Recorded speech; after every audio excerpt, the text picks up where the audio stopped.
So I'm down here at the creek, dogs running around, and State Line Forestry Mulching was here a couple weeks ago and did a great job for us, opening up all this area of dead rhododendron that you can see has been chopped down. There's still, quite a bit more back here, but they definitely got what I expected to get done. And after they finished, I came back down and brought my neighbors, Max and Cindy, walked back here with me to take a look.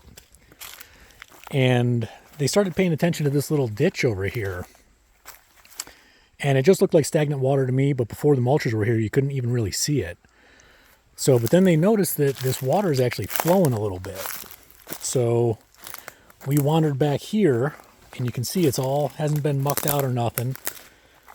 But if we come back to this little hillside, you'll see that the water just kind of appears to bubble out of there underneath this big rhododendron. And if you look, the water's actually flowing just a little bit. So it is running out of there.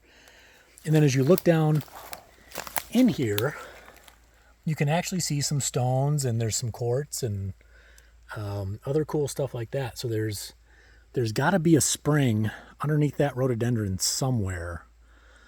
And then it drops off probably a good 2 or 3 feet down to the creek eventually. So, I'm kind of thinking this might be a nice area if I can clean this out and muck it out and get it to flow. That this could either be a really nice little riprap type creek to flow over to that creek, or maybe a small pond or something and put a little party deck back here. And now that I'm thinking of it, looks like there's another path going back in there somewhere as well. So I've got a lot of hunting to do. Yeah, you can see fresh, clean stone, so it's definitely running water over there somehow.